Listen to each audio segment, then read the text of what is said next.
Assalamualaikum warahmatullahi wabarakatuh. Di sini kami dari kelompok 1 akan mempresentasikan mengenai dinamika populasi hama. Adapun anggota kelompok kami adalah saya sendiri Sabrina Aulisyara NIM 131190022.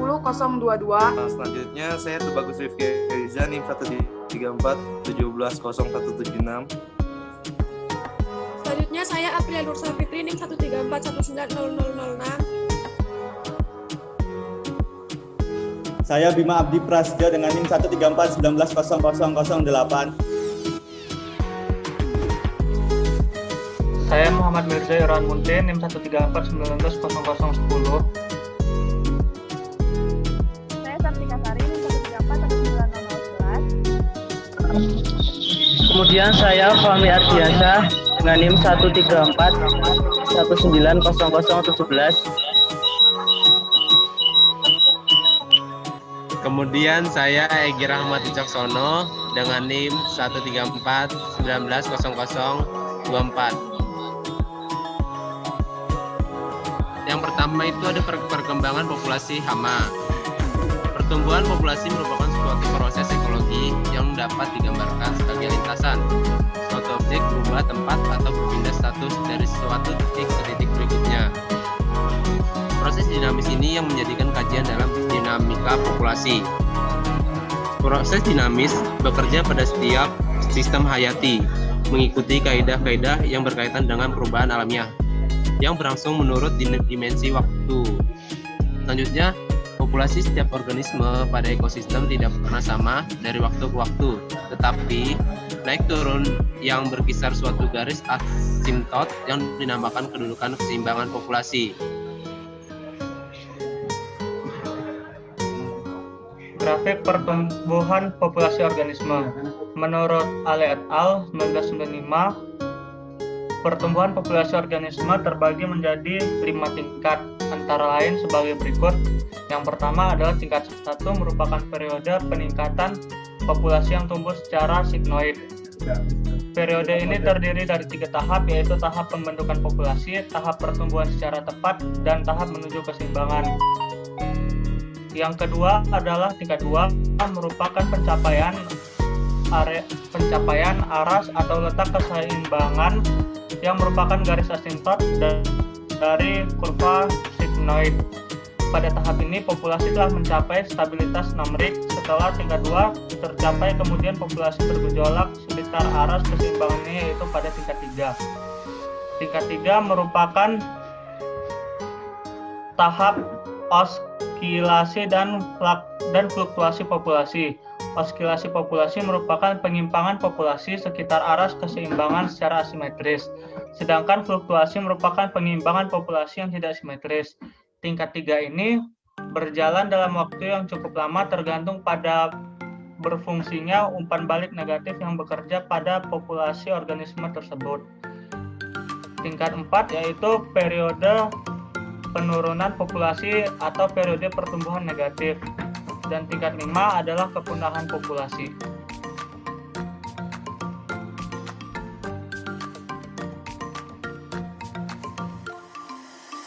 Yang selanjutnya yaitu faktor yang mempengaruhi perubahan kepadatan populasi. Yang pertama yaitu kelahiran, menunjukkan kemampuan suatu populasi menambah jumlahnya. Selanjutnya kematian, menunjukkan kemampuan populasi menjadi lebih kecil karena kematian. Yang ketiga, imigrasi, merupakan kedatangan individu baru ke dalam populasi sehingga ukuran populasi bertambah. Dan yang terakhir, emigrasi, merupakan kepergian individu keluar dari populasi sehingga ukuran populasi mengecil.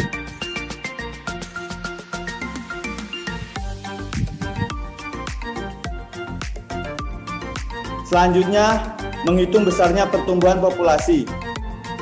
Pertumbuhan populasi dapat dihitung dengan menggunakan rumus sebagai berikut.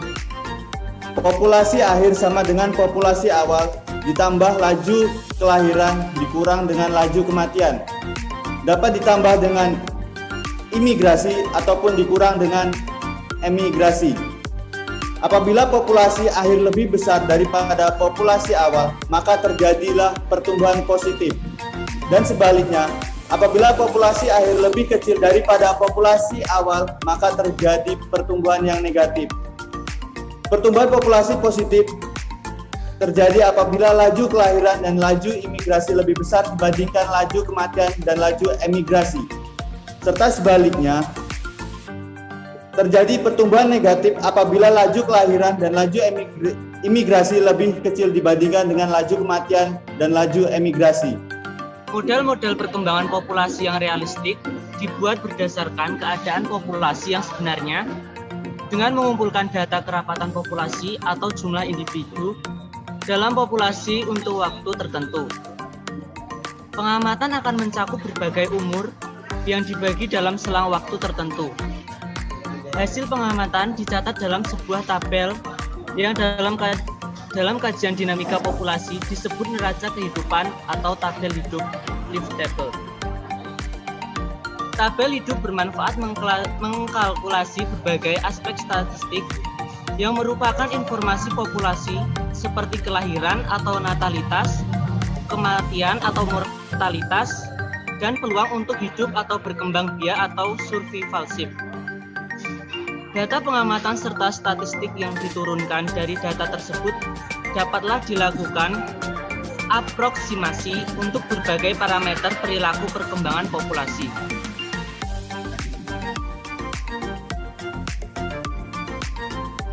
Baik, selanjutnya mengenai macam-macam tabel hidup. Seperti yang diketahui, tabel hidup itu terbagi menjadi dua, tabel hidup horizontal atau cohort dan tabel hidup vertikal atau dinamis. Tabel hidup horizontal itu merupakan tabel hidup yang dia menggunakan sistem statis yang dia tidak dapat diterapkan atau dia tidak dapat berlaku bagi semua organisme. Dia hanya berlaku bagi organisme tertentu yang dia berumur panjang. Tabel hidup ini itu sangat baik untuk menunjukkan fekunditas atau moralitas spesifik untuk masing-masing kelompok umur dengan tepat. Tabel hidup cohort ini dia mampu menjelaskan mengenai laju reproduksi neto atau RO, periode hidup rata-rata dalam suatu generasi atau T, nilai potensial reproduksi suatu populasi dalam suatu suatu generasi, dan yang terakhir mengenai nilai kemampuan suatu populasi untuk memperbanyak diri dalam suatu generasi. Selanjutnya itu tabel hidup vertikal atau dinamis. Tabel hidup vertikal atau dinamis itu merupakan tabel hidup yang dia menggunakan sistem dinamis yang dapat digunakan untuk memprediksi populasi organisme atau dalam hal ini serangga yang dia memiliki rentan hidup lebih lama atau rentan hidup yang panjang. Tabel ini itu didasarkan pada struktur umur atau stadia perkembangan serangga yang setiap kelompok umurnya itu dianggap sebagai umur yang tetap. Tabel hidup vertikal atau dinamis itu memiliki beberapa komponen, diantaranya LX atau jumlah individu yang hidup pada suatu kelompok umur X, kemudian DX atau jumlah individu yang mati pada masing-masing kelompok umur atau disebut sebagai moralitas. Kemudian PX itu merupakan proporsi individu yang mati pada kelompok umur X terhadap jumlah individu yang hidup pada kelompok umur X atau dapat dikatakan sebagai laju kematian. Kemudian MX merupakan kepergian spesifik individu pada kelompok umur X atau jumlah anak betina per kapita lahir pada kelompok umur X. Kemudian LS itu merupakan jumlah rata-rata individu pada kelompok umur X dan kelompok umur berikutnya atau sama dengan X ditambah 1. Kemudian TX itu merupakan jumlah individu yang hidup pada kelompok umur X, dan yang terakhir EX itu merupakan harapan hidup individu pada setiap kelompok umur atau setiap stadia perkembangan. Berikutnya adalah mekanisme keseimbangan alami. Pertama, mekanisme umpan balik negatif atau disebut juga dengan sistem sibernatika. Sistem sibernatika adalah sistem yang memiliki semacam mekanisme umpan balik untuk mengatur, mengendalikan, dan mempertahankan dirinya pada suatu keadaan ideal. Mekanisme umpan balik negatif hasilnya selalu membawa sistem menuju keadaan stabil atau ideal. Sedangkan mekanisme umpan balik positif membawa sistem semakin menjauh dari keadaan ideal atau membawa sistem menuju kerusakan atau kematian. Kedua mekanisme umpan balik dapat bekerja pada sistem yang sama. Kemudian terdapat batas bawah dan batas atas. Apabila sistem berada di luar kisaran, maka yang akan bekerja adalah mekanisme umpan balik positif. Selanjutnya, mekanisme pengendalian populasi dalam ekosistem, yaitu dipengaruhi naik turunnya populasi organisme ditentukan oleh yang pertama itu potensi hayati. Potensi hayati ialah kemampuan organisme untuk berkembang biak dalam kondisi yang optimal. Selanjutnya itu, yang kedua itu hambatan lingkungan, yaitu berbagai faktor biotik dan abiotik di ekosistem yang cenderung menurunkan fertilitas dan kelangsungan hidup individu dalam populasi organisme. Populasi suatu organisme tanpa adanya hambatan dapat meningkatkan secara cepat sehingga di alam terdapat berbagai bentuk dan faktor penghambat yang dapat membantu mengendalikan populasi suatu organisme. Nah, faktor hambat lingkungannya itu ada dua, yaitu faktor ekstrinsik dan faktor intrinsik. Faktor ekstrinsik itu terdiri dari faktor biotik seperti makanan, predasi, kompetisi, dan faktor abiotik seperti iklim, tanah, air, dan lain-lain. Selanjutnya itu faktor intrinsik. Contohnya itu berupa persaingan intraspesifik dalam bentuk teritoritas dan tekanan sosial. Sekian presentasi dari kelompok kami. Apabila ada salah, mohon maaf. Sebelum itu, apabila ada pertanyaan, bisa ditanyakan di kolom komentar. Terima kasih.